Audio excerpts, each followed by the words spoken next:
moi c'est Florence, je suis ravie de t'accompagner chaque jour qui précède Noël à travers ce calendrier de l'Avent spécial pour les parents. Chaque matin, tu recevras directement ton audio fait avec amour pour te booster, t'encourager dans ta mission de parent.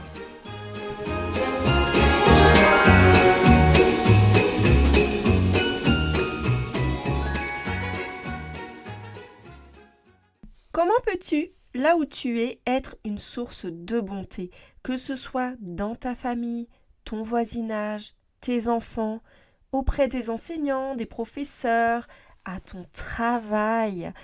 Eh bien, comment tu peux être une source de bonté? Alors, je sais, tu vas me dire, oui, en fait, c'est un peu, j'en ai un peu assez de toujours donner aux autres. Et moi aussi, j'aimerais bien qu'on s'occupe de moi. Alors ça, c'est tout à fait normal. Moi, je suis la première à te recommander de prendre soin de toi en priorité, parce que si tu ne prends pas soin de toi, personne d'autre que toi ne le fera. Et très souvent, on attend des autres qu'ils nous donnent ce qui nous ferait du bien, et sans chercher à le faire nous-mêmes. Et pour autant, là, je t'envoie le message un peu inverse. Parce que, naturellement, tous les êtres humains cherchent à répondre à leurs propres besoins en priorité. Tu le remarques d'ailleurs chez les enfants qui sont très égocentrés, ils ont l'habitude en fait de répondre d'abord, de chercher d'abord leurs propres besoins, et c'est bien normal. Et quand on grandit, on commence à penser un peu plus aux autres. Et puis après, des fois, quand on bascule de l'autre côté, on se rend compte qu'on fait passer tout le monde avant soi. C'est pas bon non plus. En fait, c'est de trouver le bon curseur entre ne penser qu'à soi, ne penser qu'aux autres. Il y a peut-être un juste milieu. Moi, pourquoi aujourd'hui je te parle de la bonté? Tu vois, c'est vrai qu'on ne vit pas dans un monde de bisounours. Comme ça, je passe le message en même temps à tous ceux qui pensaient à voix basse, oui, on n'est pas dans le monde des bisounours ici. Eh bien, c'est vrai, on n'est pas dans le monde des bisounours. C'est pour ça que j'ai envie, pendant cet avant, que de rechercher la bonté et dans notre famille et autour de nous. Parce que ce monde-là n'est pas tendre en fait.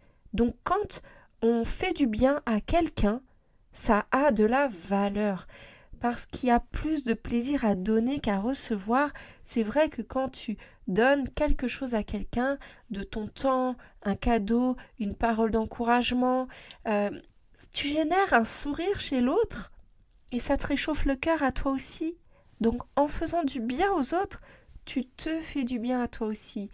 Et pour ceux qui là, je suis en train de dégommer toutes les croyances, pour ceux qui veulent me dire trop bon, trop pip, eh bien ce n'est pas vrai. Pour moi, être bon veut dire chercher à faire du bien à autrui. Est-ce que faire du bien à autrui, c'est être bip? Je crois pas, non. En fait, on peut être bon tout en connaissant nos propres limites. Il ne s'agit pas de faire passer tout le monde avant soi et de s'oublier, mais c'est vraiment de se rappeler que la bonté, c'est la base de la paix dans ce monde, dans la société. C'est la base de l'amour, c'est la base de la joie. Et pour moi, on n'est jamais trop bon. Par contre, on ne l'est pas tout le temps, c'est vrai. On ne fait pas toujours exprès. Et des fois, en fait, même dans nos propres familles, avec nos enfants, on n'est pas toujours très bon. On n'est pas toujours bienveillant. Et on peut avoir l'impression de faire plutôt le mal que l'on ne veut pas et non le bien que l'on veut vraiment. Il n'y a pas de parents pour moi qui se lèvent le matin en se disant « Allez, aujourd'hui, je vais crier sur mes enfants, aujourd'hui, je vais m'énerver, je vais m'emporter à mon travail, je vais claquer la porte parce que ça marche pas comme je veux, etc. » Non, personne ne se lève le matin en se disant ça. Par contre, personne non plus ne se lève en ayant l'intention vraiment aujourd'hui de faire un bien aux autres, de rechercher ça. C'est pour ça que je te parle de la bonté aujourd'hui, c'est de la rechercher intentionnellement. C'est de faire du bien aux autres parce que ça va aussi reverdir ton cœur, ça va aussi t'apporter une chaleur humaine. Tu sais, j'entends souvent dire, même moi je l'ai dit, dans mon travail je me sens pas utile. Mais est-ce qu'il y a que le travail où on peut se sentir utile? Est-ce qu'il y a que dans des fonctions reconnues qu'on peut se sentir utile? Est-ce que peut-être auprès de nos voisins on peut l'être? Peut-être qu'on peut aider nos voisins lorsqu'ils sont en vacances pour arroser des plantes, s'occuper des chats, etc. Peut-être qu'on peut, auprès de notre famille, passer un coup de fil. Peut-être que nos enfants, voilà, on sent qu'ils sont un petit peu, un petit peu énervants en ce moment. On peut leur faire du bien, leur proposer un massage le soir avant de dormir. Et peut-être que, en retour, tu verras ce que ça procure, ce que ça t'apporte à toi aussi. Mais pour moi, on n'a jamais trop de bonté. Et je t'invite vraiment, dans ce temps de l'Avent, à chercher à faire du bien aux autres parce que c'est pas pour attendre quelque chose en retour, mais parce que je sais combien toi, ça va te faire du bien aussi à toi. Par contre, pense à toi aussi, à te faire du bien. La bonté, ça commence envers soi. Et je te propose une activité que tu peux faire en famille, c'est de réaliser des petits paquets pour offrir à tes voisins. Tu peux mettre ce que tu veux dedans, soit des friandises, des chocolats, tu peux faire des petites truffes de Noël ou des petits sablés de Noël. Les enfants aiment beaucoup faire ça et même les adolescents, ils aiment bien faire ça. C'est vraiment une activité que tu peux faire en famille avec des enfants de tous âges.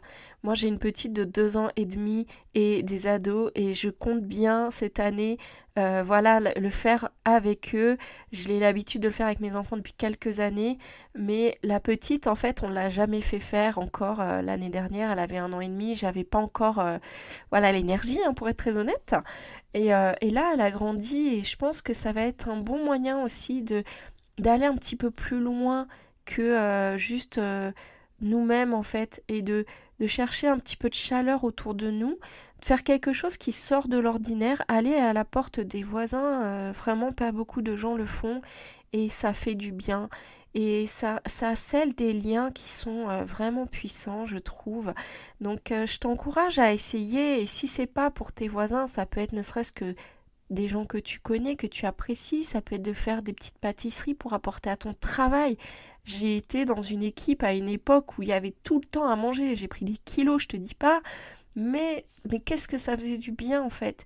Et voilà, je trouve que dans ce monde, on manque un petit peu de ces moments-là de chaleur où on pense aux autres, on fait les choses de manière un peu désintéressée, mais ça nous procure beaucoup de joie. Donc je te souhaite une très belle activité et partage-moi sur les réseaux ou en répondant à l'email si tu es abonné à ma newsletter. Partage-moi ce que cet épisode t'a apporté. Et si pour toi c'est difficile en ce moment, écris-moi, dis-le-moi pour que je puisse voir comment t'aider et que tu puisses voilà avancer sur ce sujet. Je te souhaite une très très belle journée et je te dis à demain pour la suite des paillettes de l'Avent. Bisous bisous.